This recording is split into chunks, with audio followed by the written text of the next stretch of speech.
12 de diciembre de 2021. Guadalajara, Jalisco, México.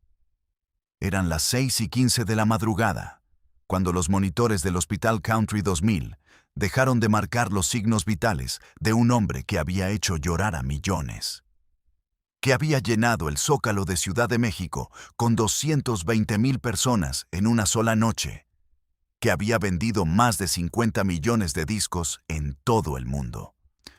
La familia estaba reunida alrededor de la cama. Cuquita, su esposa de 58 años, no se separó un solo instante. Afuera del hospital, cientos de fans ya se agolpaban en la madrugada fría de Jalisco, encendiendo velas, llorando, cantando "Volver, volver", entre sollozos.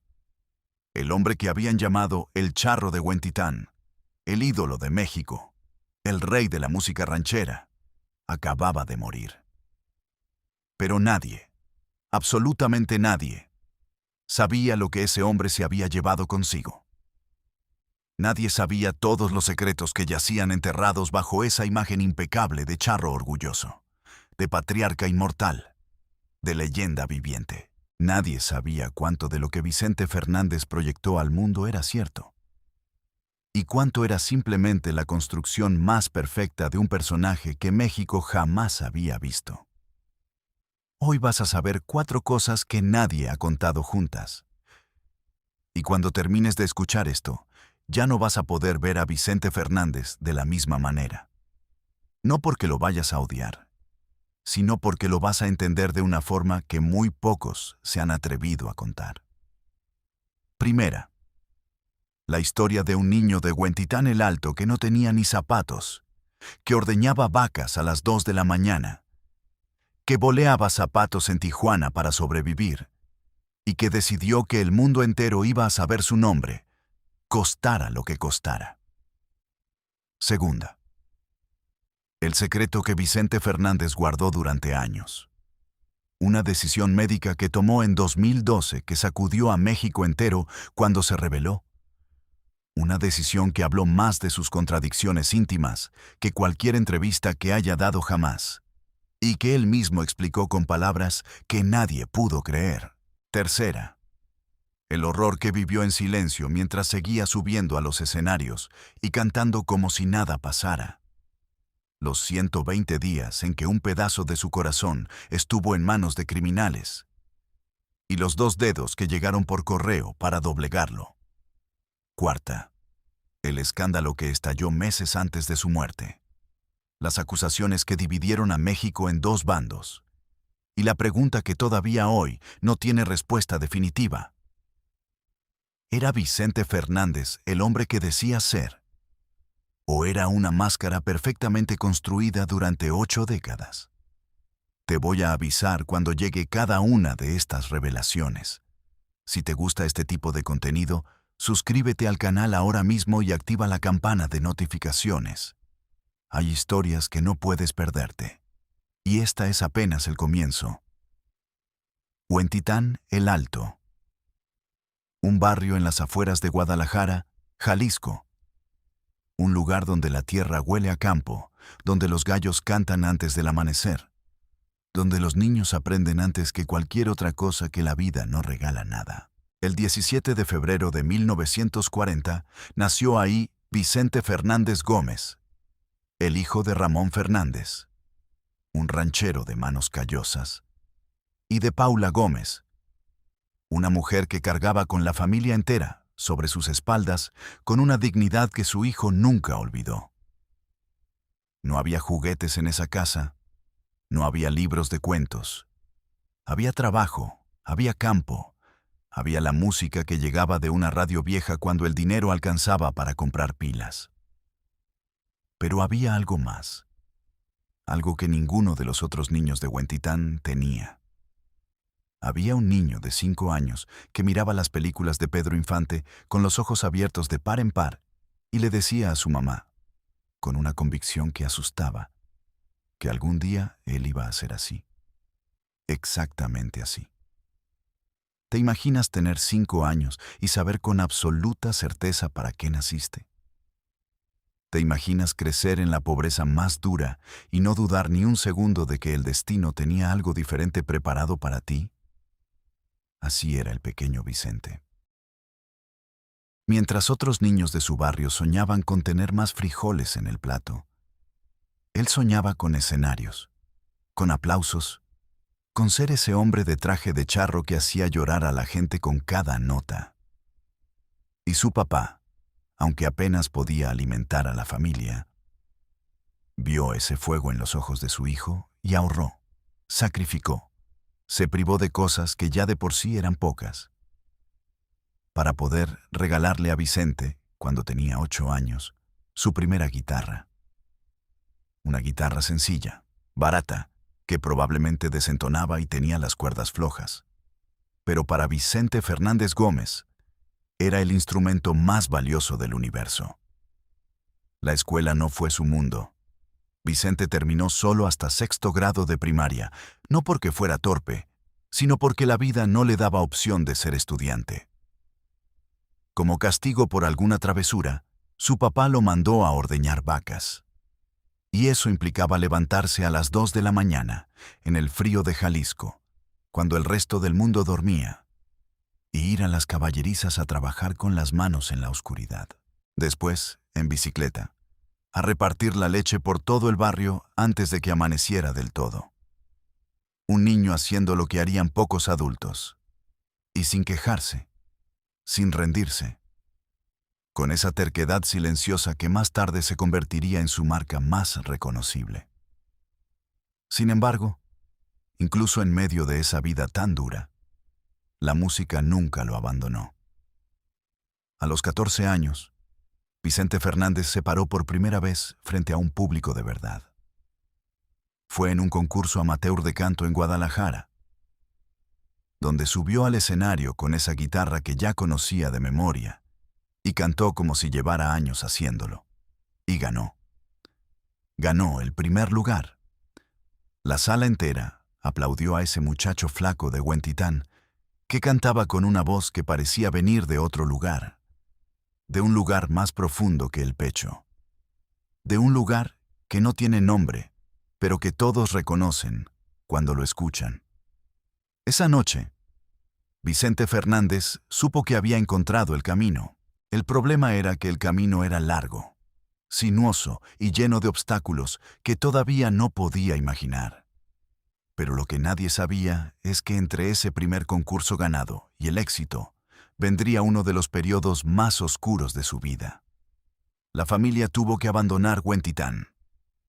El negocio del padre con el ganado fracasó. Las deudas se acumularon. Y los Fernández empacaron lo poco que tenían y se fueron a Tijuana, buscando lo que Jalisco no podía darles: oportunidades. Y Tijuana, la ciudad fronteriza, la ciudad de los sueños y las desilusiones, recibió al joven Vicente de la manera más cruda posible. Sin contratos de grabación, sin productores interesados, sin nadie que le dijera: tú eres el que sigue. Solo había trabajo. Lavar platos en un restaurante llamado La Casita, lavar coches en la calle, bolear zapatos, un charro de sangre, limpiando los zapatos de otros. ¿Cómo no quebrarse ante eso? ¿Cómo sigue soñando con los escenarios un muchacho que huele a cera de bolear y a jabón de platos? Hay algo en los hombres forjados en la pobreza verdadera que los hace impermeables a la derrota. No es que no duela. Duele muchísimo, pero el dolor no los detiene.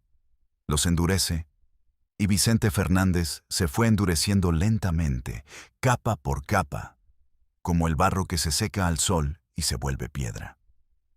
Cada zapato que volea, cada plato que lava, cada noche que vuelve a casa con las manos raspadas y los bolsillos vacíos, es un ladrillo más en la construcción del hombre que México todavía no conoce, pero que va a conocer pronto.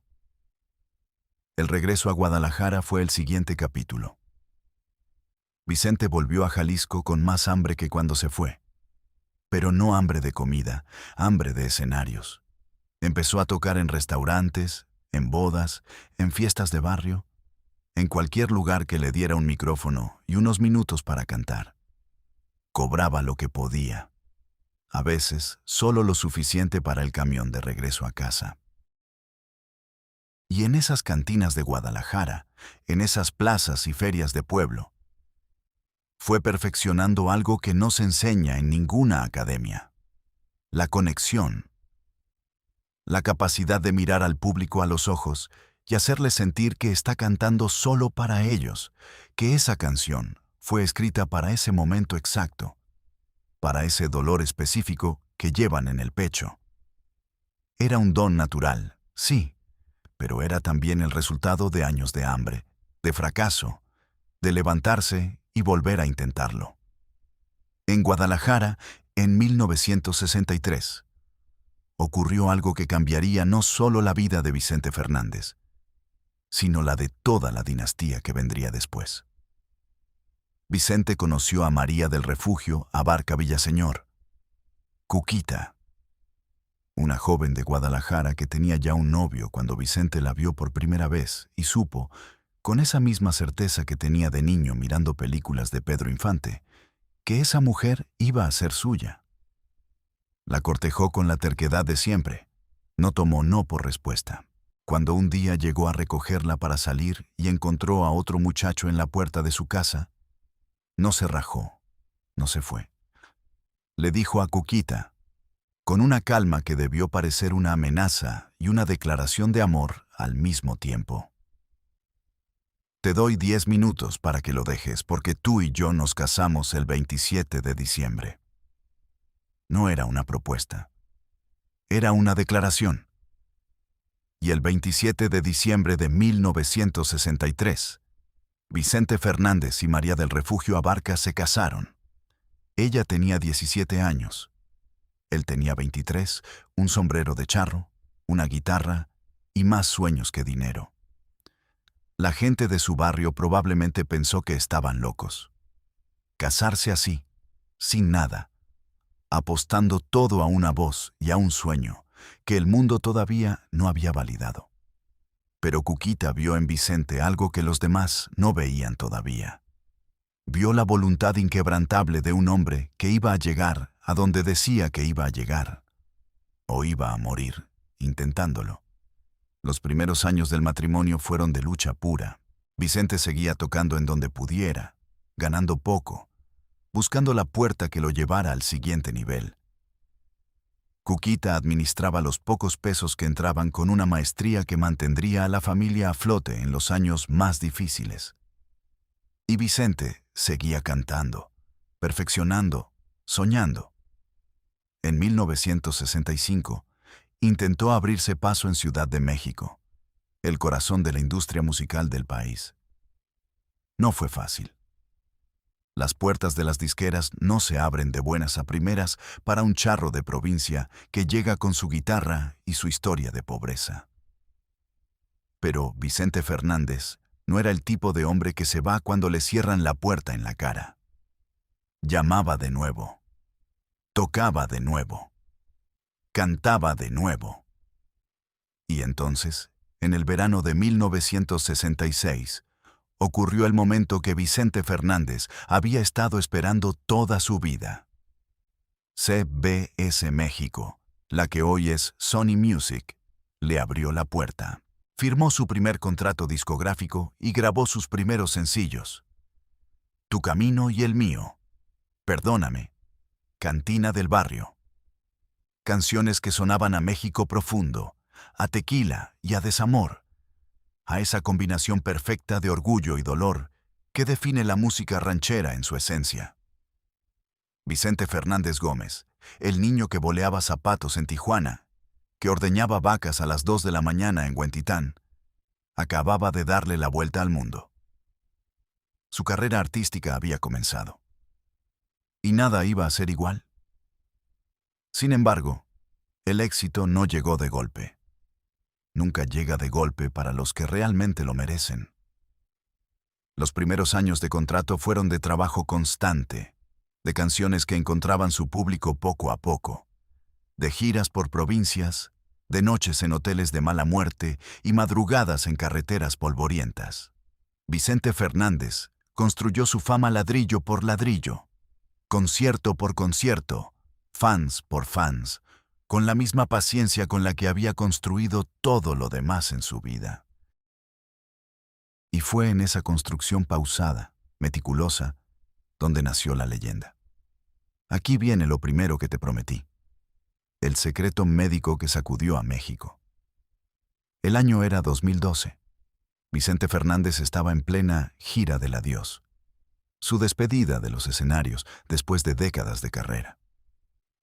Y en medio de esa gira, durante una escala en Houston, Texas, un examen médico de rutina le reveló algo aterrador.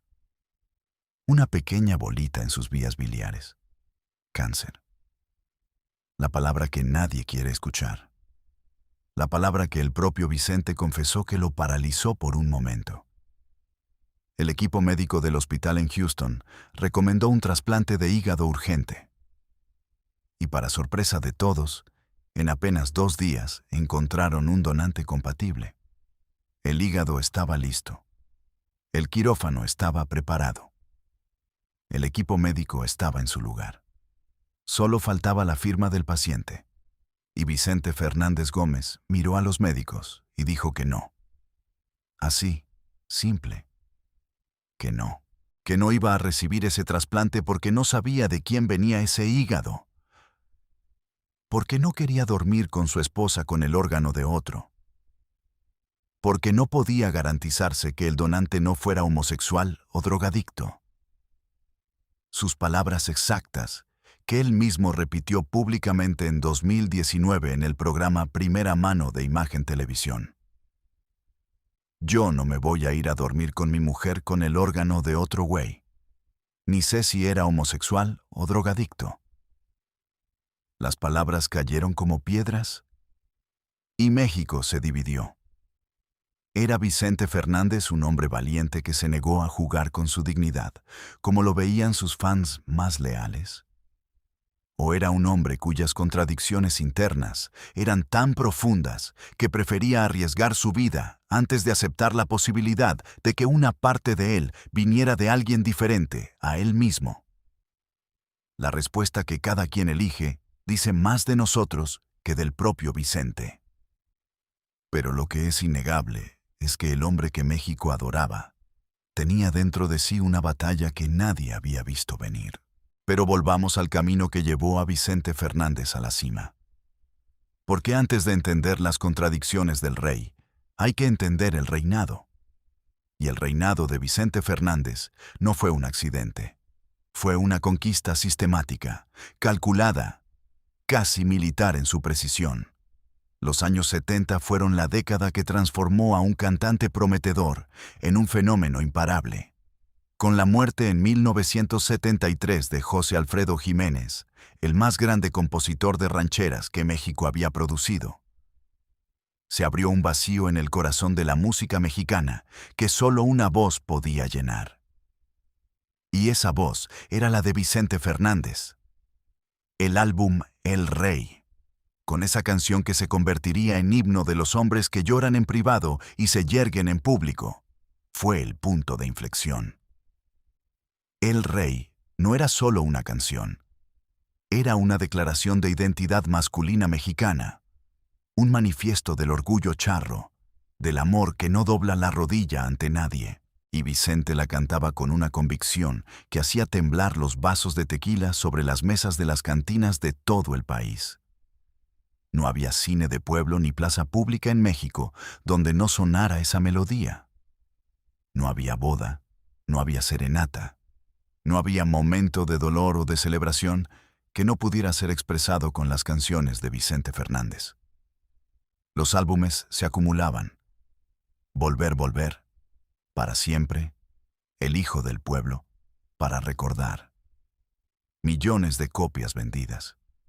Millones de mexicanos que veían en ese hombre de sombrero de charro y traje bordado a alguien que entendía algo profundo sobre ser mexicano, sobre amar con demasiada intensidad, sobre perder con dignidad.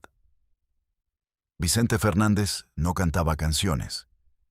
Vicente Fernández era México cantando sobre sí mismo. ¿Y en privado? En privado, Vicente Fernández era un hombre que construyó un imperio con la misma determinación con la que había construido todo lo demás. El rancho Los Tres Potrillos, en la carretera Guadalajara-Chapala, kilómetro 20,3, en Tlajomulco de Zúñiga, fue la materialización de todos sus sueños de niño. Una propiedad de 500 hectáreas que comenzó a construirse a principios de los años 80 y que con el tiempo se convirtió en algo que iba mucho más allá de una casa. Caballerizas para decenas de caballos pura sangre, que era la segunda gran pasión de Vicente después de la música. Una piscina con forma de guitarra que costó una fortuna y que él presumía con una sonrisa de niño que acaba de comprar el juguete que siempre quiso. Un campo de rodeo para competencias internacionales, un restaurante, una arena enorme y, sobre todo, un refugio donde Vicente Fernández dejaba de ser el rey de la música ranchera y volvía a ser simplemente Vicente, el niño de Huentitán, el esposo de Cuquita, el padre de sus hijos. Porque los hijos eran todo para Vicente Fernández. 3 hijos varones: Vicente Jr., Gerardo y Alejandro, a quienes el rancho rendía homenaje con su nombre mismo, Los Tres Potrillos, y una hija adoptada, Alejandra. 4 vidas que él protegía con la ferocidad de un lobo. 4 vidas que él amaba con una intensidad que pocas veces se permitía mostrar en público. Porque la imagen del charro no lloraba, no se quebraba, no mostraba debilidad. Sin embargo, la imagen no siempre coincidía con la realidad de puertas adentro. Aquí viene lo segundo que te prometí. Y es la historia más oscura, más brutal, más devastadora de toda la vida de Vicente Fernández. La historia que él nunca quiso contar en detalle porque era demasiado dolorosa, demasiado real, demasiado amenazante para la imagen de fortaleza que había construido durante décadas. Era el 20 de mayo de 1998. El rancho Los Tres Potrillos, ese paraíso familiar que Vicente había construido con tanto esfuerzo, fue invadido por hombres armados. Llegaron sin previo aviso, con la certeza fría de quienes saben que el miedo es la mejor arma del mundo. Y cuando se fueron, se llevaron consigo al hijo mayor de Vicente Fernández, Vicente Jr., de 34 años. El primero, el que nació a los 6 meses de gestación y tuvo que luchar para sobrevivir desde antes de que el mundo lo conociera. El hijo al que Vicente siempre quiso proteger más que a nadie precisamente por eso, por esa fragilidad original que nunca desapareció del todo. Lo que siguió fueron 120 días de terror. 120 días en que Vicente Fernández se enfrentó al peor dilema que puede enfrentar un padre: pagar lo que pedían o arriesgar la vida de su hijo. Los secuestradores eran una banda del crimen organizado sinaloense, despiadada, profesional, acostumbrada a jugar con el tiempo y con el dolor de las familias como si fueran piezas de un tablero de ajedrez. Exigieron $5 millones. Y para demostrar que no bromeaban, enviaron al rancho un paquete que la familia Fernández jamás olvidaría: los 2 dedos amputados de Vicente Jr., 2 dedos de su propio hijo, cortados y enviados por correo como mensaje. ¿Cómo se sigue parado de pie después de eso? ¿Cómo se sube a un escenario después de haber tenido en las manos un paquete como ese? Pues Vicente Fernández lo hizo. Porque la banda de secuestradores, con esa crueldad que solo la avaricia puede producir, les dejó en claro a Vicente y a su hijo Alejandro que debían seguir con sus conciertos, seguir trabajando, seguir apareciendo en público. Cualquier cancelación, cualquier señal de pánico, podría costarle la vida a Vicente Jr. Y entonces Vicente Fernández se subió a los escenarios. Cantó Volver, volver. Cantó El Rey.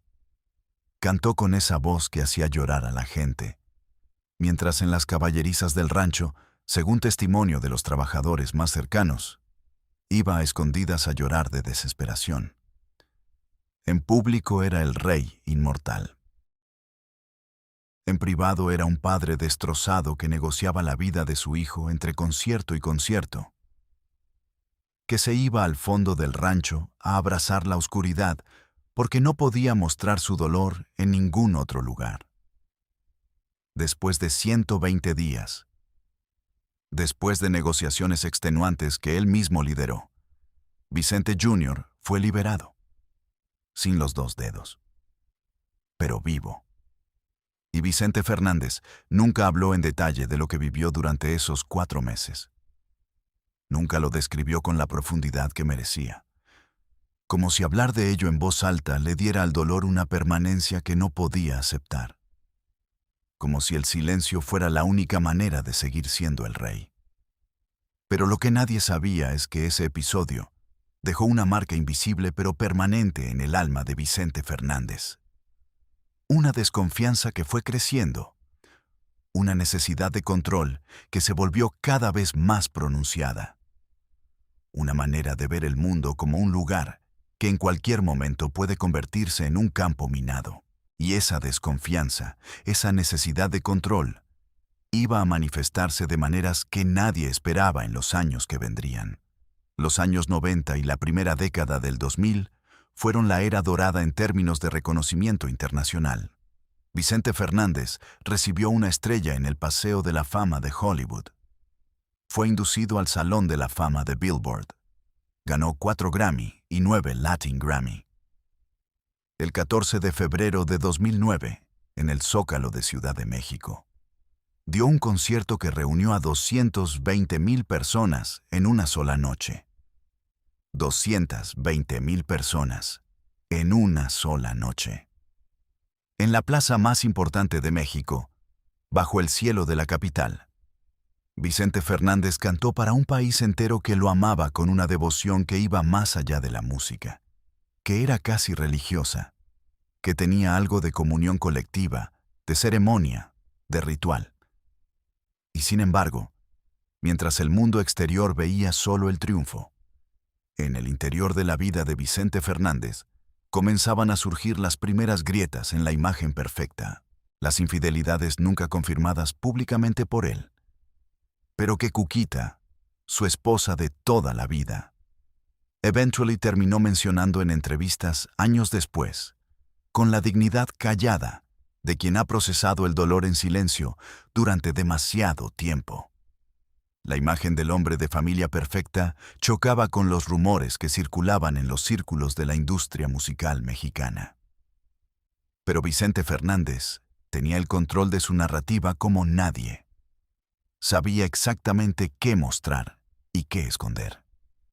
Sabía que su público necesitaba creer en él de una manera específica, y él se lo daba, concierto tras concierto, declaración tras declaración. Aquí viene lo tercero que te prometí. Y esto es lo que la gente recuerda, aunque muchos prefieran no recordarlo. Enero de 2021. A Vicente Fernández le quedaban menos de 12 meses de vida, aunque nadie lo sabía todavía. En redes sociales comenzó a circular una foto, una imagen de 2017, en la que Vicente Fernández se mostraba tomando una fotografía con una seguidora durante uno de sus eventos. En la imagen se apreciaba claramente cómo la mano del cantante reposaba sobre el pecho de la joven. La primera en compartirla fue la joven identificada como Lex, quien se expresó a través de TikTok y manifestó: "Me sentí muy incómoda, muy triste con él. No debió contactar mi cuerpo sin mi consentimiento, especialmente en esa área". La foto se volvió muy popular en pocas horas. Y esto fue solo el comienzo. После Lex к этому присоединились и другие. 5 женщин, которые также поделились своими переживаниями в подобных обстоятельствах. Видеозаписи, распространявшиеся в сети, демонстрировали одну и ту же руку в аналогичной позе, сопровождая различных женщин на множестве мероприятий. Вскоре к ним присоединилась Лупита Кастро, Артистка, которая в феврале 2021 года открыто заявила, что, будучи в юном возрасте, Викенте Фернандес переступил определенные границы на ее ранчо. Поскольку я была в замешательстве, а он проявлял настойчивость, откровенно говоря, мне стало очень страшно. «Yo le dije no, no, y lo hizo», declaró en televisión. La avalancha se desató. México se fracturó. Por un lado, millones de fans que salieron a defender al ídolo con una fuerza que parecía imposible de detener. Por otro, millones de personas que decían que el género, el talento, la fama, no pueden ser escudos que protejan a nadie de la justicia. ¿Y Vicente Fernández? Vicente Fernández habló. El 26 de enero de 2021, en una entrevista que dio desde su rancho, aceptó que había tocado a la joven y explicó, con una lógica que mucha gente encontró insuficiente. Yo puse mi mano, primero en el estómago, y dije, en el estómago se va a sentir ofendida. Y subí mi mano y toman la foto. Pero nunca hice yo así. Y sobre el concepto del acoso dijo algo que las redes sociales no le perdonaron. Acosar es que yo la haya llevado a una caballeriza y que yo le haya bajado la blusa. Eso es acoso. Sus fans aplaudieron. Sus detractores se indignaron más. Y Vicente Fernández, fiel a su historia de no doblar la rodilla ante nadie, siguió siendo Vicente Fernández. Lo que el escándalo reveló, más allá de las acusaciones específicas, fue una brecha generacional profunda en la forma en que México veía a sus íconos. La generación que creció con sus canciones no podía concebir que el hombre de Acá entre nos pudiera ser capaz de algo así. La generación más joven no podía concebir que el talento musical justificara ningún comportamiento que violara la autonomía de alguien. Y en el medio de esa grieta estaba Vicente Fernández, ya con 81 años, ya enfermo, ya cargando con el peso de una vida entera que de repente estaba siendo revisada bajo una luz completamente diferente. Sin embargo, la vida de Vicente Fernández tenía preparado un último acto. Y ese último acto comenzó, como tantas cosas en su historia, con algo ordinario que se convirtió en catastrófico sin previo aviso. Aquí viene lo cuarto que te prometí, el 6 de agosto de 2021. Vicente Fernández sufrió una caída en su habitación del rancho Los Tres Potrillos. Una caída. Un tropiezo. El tipo de accidente que le puede pasar a cualquier persona de 81 años. Pero en Vicente Fernández no fue un accidente ordinario. El golpe afectó las vértebras cervicales, cerca del cráneo, y lastimó su médula espinal. Fue llevado de urgencia al Hospital Country 2000 de Guadalajara, donde fue operado de emergencia, conectado a respiración artificial, sedado para facilitar su recuperación. La familia difundió un comunicado el 9 de agosto que decía que estaba grave, pero estable. Durante semanas, los boletines médicos se sucedieron unos a otros con la regularidad angustiante de quien sabe que el tiempo se está acabando. Hubo momentos de esperanza. Salió de terapia intensiva. Empezó a mover los dedos. Movió un pie. Su nieto Alex declaró a la prensa que iba mejorando.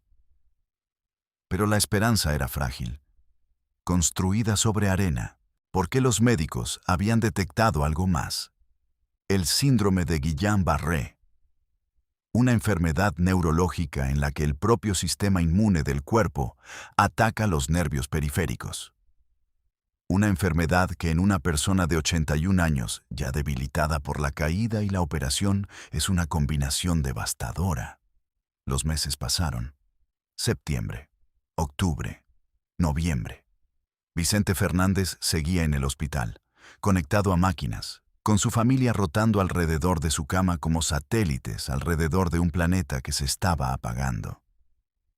Cuquita no se fue. Nunca se fue. la mujer a la que Vicente le había dado 10 minutos para que dejara a su novio en 1963, la mujer que lo había acompañado durante 58 años de matrimonio, no lo iba a dejar ahora. No al final. A principios de diciembre, el estado de Vicente empeoró dramáticamente. La inflamación en las vías respiratorias aumentó. Los médicos sedaron al paciente para mantenerlo más cómodo. El comunicado del 11 de diciembre fue el más sombrío de todos. Su condición el día de hoy es crítica. Pronóstico muy reservado. Toda la familia se reunió. Vicente Jr., Gerardo, Alejandro, los hijos que habían dado nombre al rancho, la hija adoptada, los nietos. Todos ahí, en ese hospital de Guadalajara, despidiéndose en silencio de un hombre que había sido mucho más que su padre, que había sido un símbolo, una era, un México entero concentrado en una voz. El 12 de diciembre de 2021, a las 6:15 de la mañana, Vicente Fernández Gómez murió. Su sistema hematológico, cardiovascular, renal y pulmonar colapsaron simultáneamente, según explicó el doctor Julio Ramos a Milenio Televisión, con la sobriedad clínica de quien describe lo que ya no tiene remedio. Falla multiorgánica derivada del síndrome de Guillain-Barré. Ya sabíamos que se iba a ir pronto, que era cuestión de momentos, dijo el médico. 81 años, 55 de carrera artística, más de 100 álbumes grabados, más de 150 películas, 4 Grammy, 9 Latin Grammy, 50 millones de discos vendidos en todo el mundo, una estrella en Hollywood y un rancho con piscina en forma de guitarra donde los caballos todavía galopan en la tierra que él dejó atrás. El secreto que Vicente Fernández se llevó consigo no era uno solo. Era la suma de todas las contradicciones que componen a un hombre real, que vivió una vida más grande de lo que cualquier historia puede contener completamente. Era el niño de Huentitán, que nunca dejó de tener hambre, incluso cuando ya tenía todo. Era el esposo que amaba a Cuquita con devoción y al mismo tiempo vivió de maneras que la pusieron a prueba. Era el padre que dio conciertos mientras su hijo estaba en manos de secuestradores porque el espectáculo tenía que continuar, siempre, cueste lo que cueste. Era el hombre que prefirió arriesgar su vida a recibir un órgano de alguien que, según sus propias palabras, podría haberle cambiado algo que consideraba esencial en su identidad. Era el ídolo que en sus últimos meses de vida enfrentó acusaciones que dividieron a su país en dos, y que respondió con la misma terquedad con la que había respondido a todo lo demás en su vida. ¿Quién era realmente Vicente Fernández? ¿Era el héroe del pueblo mexicano, el niño pobre que llegó a lo más alto y nunca olvidó de dónde venía? ¿O era también un hombre de su tiempo, formado en valores que el mundo fue dejando atrás mientras él seguía siendo el mismo, sin adaptarse, sin ceder, sin nunca doblar la rodilla ante nadie, ni siquiera ante la historia que lo juzgaba? Quizás ambas cosas. Quizás ninguna de ellas por sí sola alcanza para describir a Vicente Fernández, porque los seres humanos reales nunca caben enteros en ninguna categoría. Lo que sí es cierto, lo que nadie puede discutir, es que Vicente Fernández marcó a México de una manera que va más allá de la música. Sus canciones no son solo melodías, son la banda sonora de millones de vidas mexicanas y latinoamericanas, de noches de desamor y madrugadas de celebración, de padres que no saben decir te quiero con palabras, pero lo dicen con volver, volver, en la cantina del barrio. Su voz era, y sigue siendo, algo que México no puede explicar completamente, pero que reconoce como suyo con una intensidad casi biológica. Afuera del Hospital Country 2000, en la madrugada del 12 de diciembre de 2021, mientras el cuerpo de Vicente Fernández todavía estaba siendo preparado para su velorio, Cientos de personas lloraban en la calle fría de Guadalajara. No se conocían entre sí. No tenían nada en común más que el dolor de ese momento y la voz de un hombre que ya no iba a cantar más. Y alguien, en algún punto de esa multitud silenciosa y llorosa, empezó a cantar Volver, volver. Y otro se sumó. Y otro. Y en cuestión de minutos, cientos de personas cantaban a coro en la madrugada de Jalisco. La canción de un hombre que les había enseñado que el orgullo y el dolor no son opuestos, que pueden vivir juntos en el mismo pecho, que pueden salir al mismo tiempo por la misma garganta, que pueden ser al mismo tiempo la misma cosa. Eso es lo que Vicente Fernández le dejó a México. No solo canciones, le dejó un idioma emocional, una manera de procesar el amor y la pérdida, el fracaso y el éxito, que no requiere de explicaciones, ni de academias, ni de diccionarios. Solo requiere escuchar, solo requiere sentir. Y ese regalo no se puede cancelar, no se puede borrar. No lo hace desaparecer ningún escándalo, ni ninguna contradicción, ni ninguna revisión histórica por necesaria que sea. Está ahí, impregnado en la tierra de Jalisco, en las cantinas de México, en los coches de millones de personas que ponen sus canciones cuando no encuentran palabras para lo que sienten. ¿Fue Vicente Fernández perfecto? No. ¿Fue Vicente Fernández un hombre sin contradicciones? Absolutamente no. ¿Fue Vicente Fernández algo más complejo, más humano, más difícil de categorizar que cualquier ídolo que México haya producido antes o después? Completamente. Y tal vez esa es precisamente la razón por la que su historia sigue siendo relevante, sigue doliendo, sigue provocando conversaciones que no terminan.